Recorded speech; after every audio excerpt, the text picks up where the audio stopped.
Thank you so much, and welcome to what I think is the last session of the evening, but no, it's not. We've got a session after this.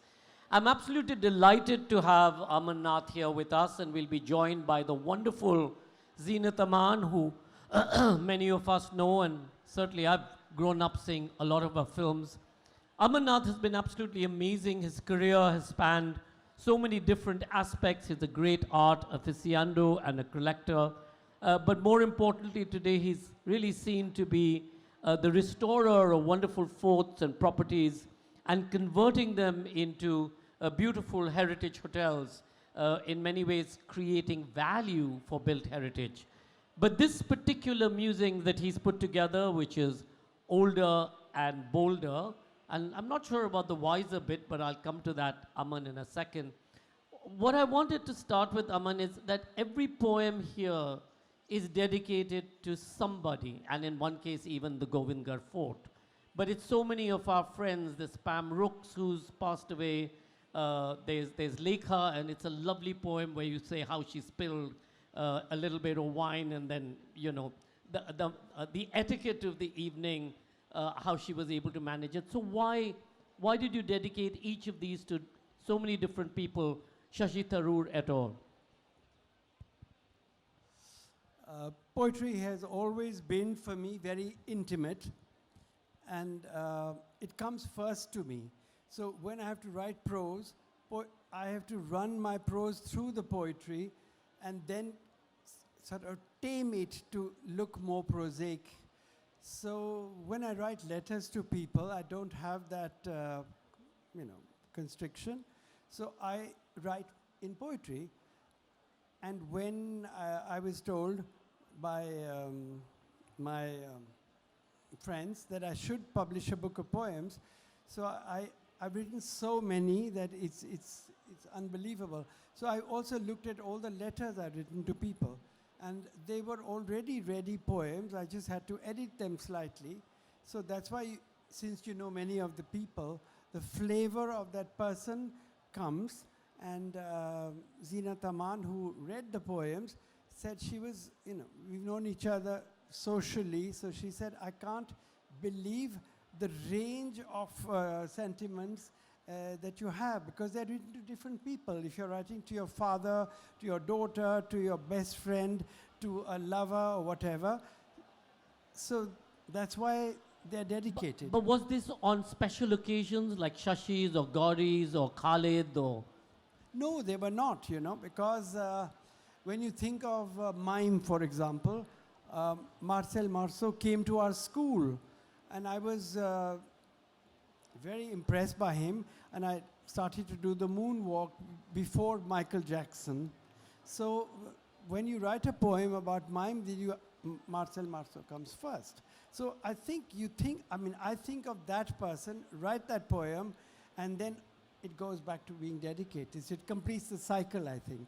You talk about writing poetry or poetry coming to you pretty much like when you enter a dark cave, it's the light, but it stays within the cave. Yeah, that's why I think I didn't publish them, because I thought they were for particular people or for particular emotions which were mine, and I got busy with large format books and the Neem forts and all that. So this kind of got sidetracked. But everybody who read them, because I would send them in letters sometimes, they say, but whose poem is it? So I said, well, I've written it for you. But then they would say, why haven't you published it? Because they're so good. So I forgot what the question was, actually. Yeah, going into a dark cave, and this is your poetry became your life. So poetry is very intimate, and you have to retreat into yourself and express that. So it lights you up, it lights the person for whom you write it, and then there is a universal quality to the poetry which also lights up people who neither know you or the person you've dedicated it to. Older and bolder and more promiscuous?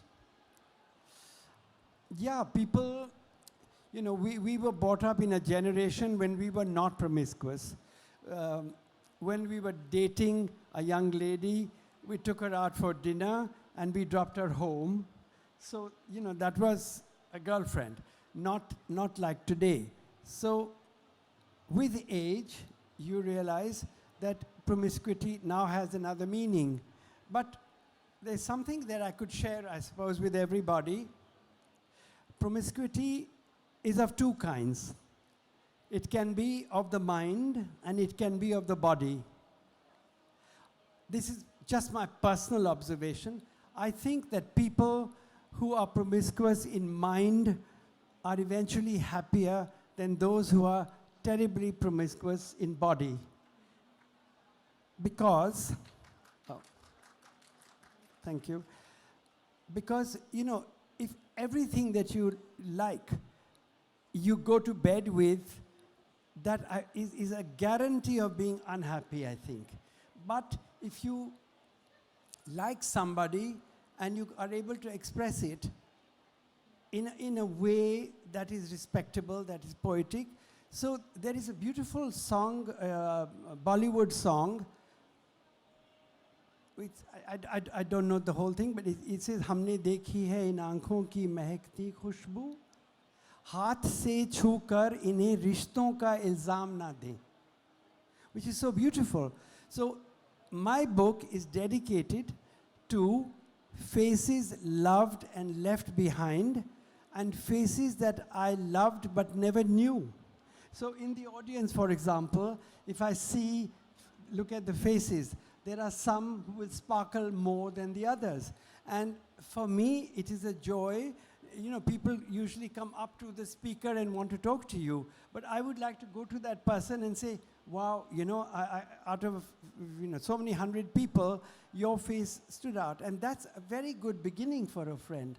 So, does that answer your question? I'm going to welcome on stage one of the most iconic film stars in this last century. Ladies and gentlemen, please welcome Zeenat Aman.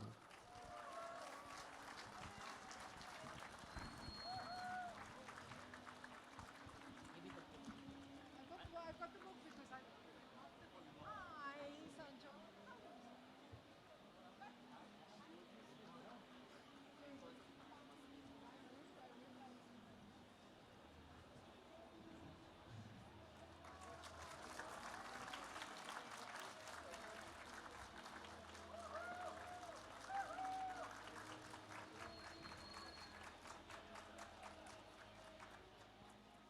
Zeenat, thank you so much for joining us at the book release. I also wanted to acknowledge Zahan's Zeenat's younger son and going into becoming an actor himself. Zahan, come and wave to everybody, because when you're very, very famous, then everybody will remember that they saw you first here. Thank you.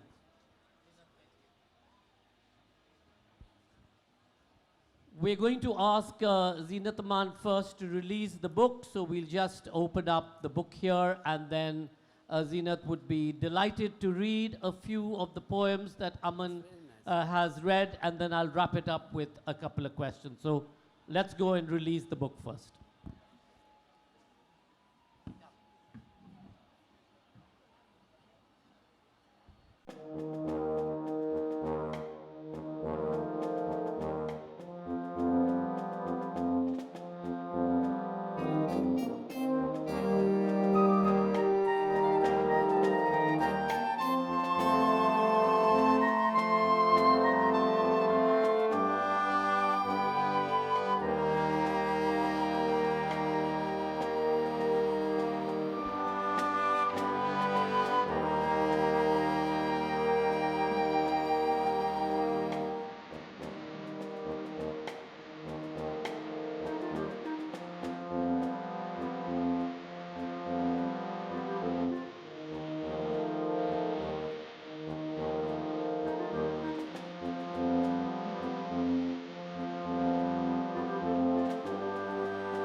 This is Zeenat Aman's first time at the Jaipur Literature Festival, so please give her a right royal Jaipur Literature Festival welcome.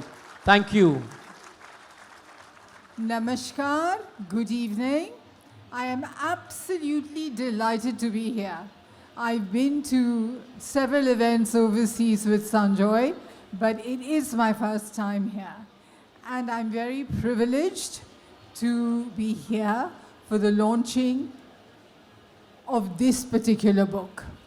I had the opportunity of going through all the poems, and I'd met Aman Nath socially, but I had no idea that there was so much more to the person that I had met socially.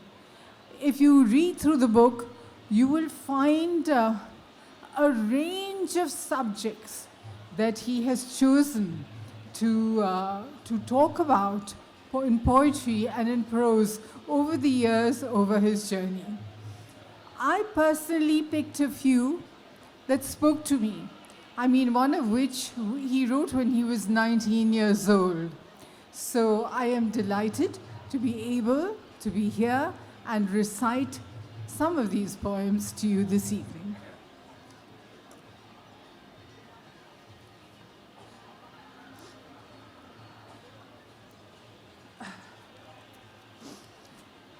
This one is really lovely. I think this is the one you wrote when you were 19, right? Yes. I'd rather be a full stop. Some lead men in battle.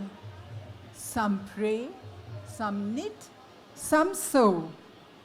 Some govern and administer. Some sing and some cook stew.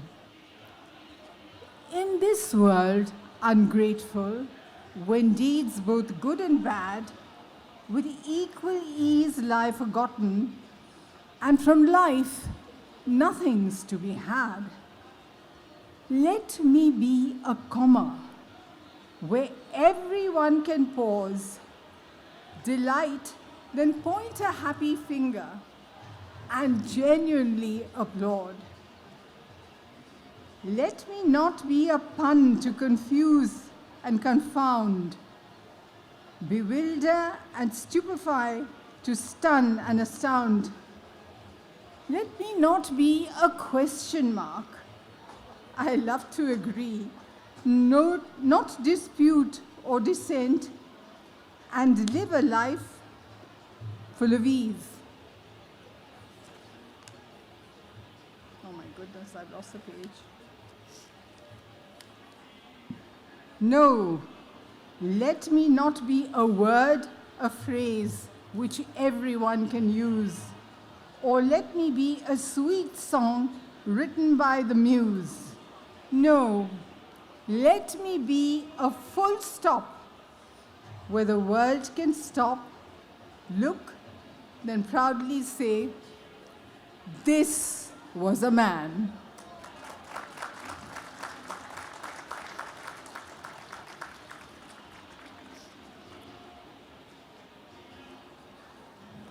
Oh, I love this one. I think it's very easy to memorize, and I think that you're going to like this too.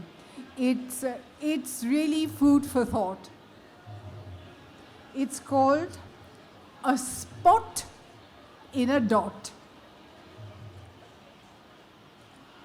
Contemplating eternity puts humans and the cosmos both in their place.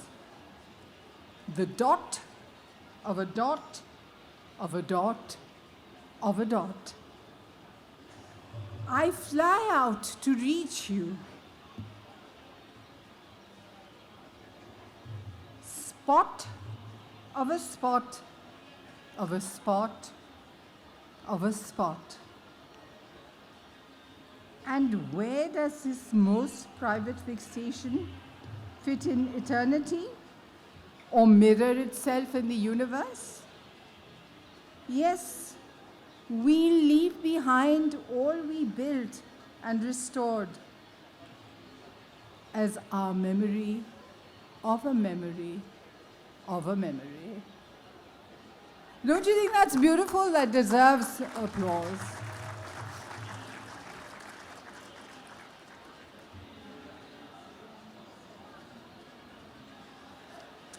And one final one. I know they'd want me to read some more, but I think I'm getting a cold. Oh, I love this. These are for all the people who love their armchairs. Two kinds of restlessness. That's the title of the poem. I wish you would tell me something about this, sir, once I've read it.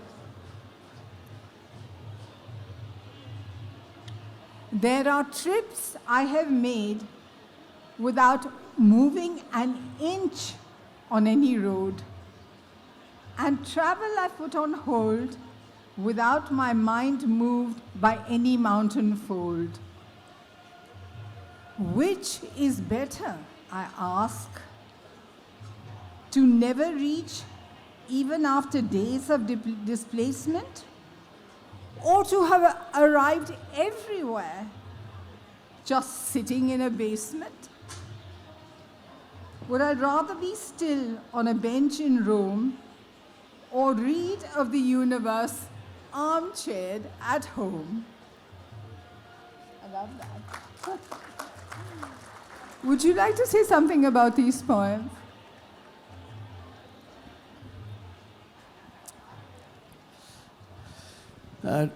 Travel used to be a whole experience in the past. You know, people went here and planned things, but now with so much happening virtually, there are many, many places you can just travel virtually, and people think they've been to Finland and seen the fjords, they've done this and that.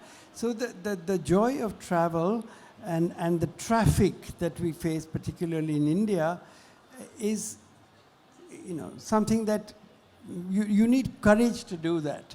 So when we were kids, we would set out on a picnic, take mangoes, put them in a river near Kashmir, chill them, eat them. That kind of thing is over. So if you read great travelogues like William Dalrymple's work, I think it's even better than going there sometime, because he has a perception, he educates you, he charms you. So you can take both choices. One is for lazy people, and one is for active people. I don't know which you prefer, actually. I do both. I think both. There are times I'd love to be out and traveling, and then there are times I just want to be in my armchair and watch. And you, Sanjoy, you're a nomad. You're in a different... I love to read. I'm just very happy all the time to read. I read 6 or 7 books at the same time, so that's my go-to comfort place, even as a kid. No, but every time we call you, you're in Vizag, you're here, you're there, so you're actually traveling too. Yeah, and during travel you can read. It's a very happy space to be. That's so you do both, yes. But Aman, let's wrap this up with 2 things. I'm going to ask Zeenat the question, but before that, Aman, you know, there was a progression in the poetry in your 4 stages. And you can see that it's very evident from what Zeenat read when you were 19 to what you are today, around 70. There's a huge progression. Do you see that? Sanjoy, may I interrupt you? There is something for everybody in this book, in these poems. I was so gobsmacked when I read the book. I honestly was. I mean, when I read, the book. There's something for everybody. You know, even if you're a teenager, 20s, 30s, 40s, I mean, like they keep saying the Gen Z, the millennial, But tell us a little bit about how you matured through this period and how your poetry reflected that. I think one of my joys has been to not mature. So which is why the book is called Older, Bolder, because perhaps being well brought up, and I wasn't actually a very prim and proper guy. I was always rebellious. I always did the opposite of what I was told. But you know, then you were rebelling against somebody, a teacher, a parent, or a formula that society had for you. But reach a point when you're free to do exactly what you want. So I think perhaps there was maturity and restraint when I was young, and there's less now. So not losing your childhood when you grow up is the greatest asset you can have. Zeenat, this is a question everybody has asked me to ask you. You two, you sort of retreated from the spotlight for a while, and now you're back. Do you have that same sense of zeal and excitement of being back in the limelight as you did when you really strode that stage every day? Sanjoy, it's not about the glee. It's about living each day fully, honestly, totally, and being joyous, whether you're in the spotlight or not. And I think at this point in our lives, we're just, at least me, I'm grateful for every day, you know, whether I am in the spotlight or not. I'm just happy to be alive, to be joyous, to celebrate the new flower in my garden, you know, to take things from his poems, you know, to be in the here and the now and to experience the joy. There's another poem that I was thinking of reading about when you reach 75 and Yes. you know what happens That's with dedicated that. to a friend who's in the audience. Why don't you read that? I could read it if you want, yes, because it's so the culmination, let I say. It's called At 75. Now I have a past I never had before. Once I was the future, clearly not, now no more. Yet each sunrise is yours, just as it is mine. But who will make it to the sunset pillow, lying beyond the reach of spines? Will sunset lead us to the dark or tunnel us to light? I'll tell you when I get there, unless you're on an earlier flight. Beautiful. Ladies and gentlemen, that was Aman Nath with his beautiful book, which you must pick up, Older and Bolder. And the last question to Zeenat Aman. Zeenat, will we get you to write your memoir? Everybody is going to be waiting for it. You've had such an amazing, as you said, joyful and amazing and dramatic life. Will we get to read it? Sanjoy, everybody has drama in their life, trust me. Yeah? But I think mine is a little bit more in the forefront because I have been in the public eye. And would you like to read a memoir? Yes. Yeah? Paka, I didn't hear a very loud yes. Okay, I will consider it. Thank you. Ladies and gentlemen, the wonderful, the amazing Zeenat Aman and Aman Nath.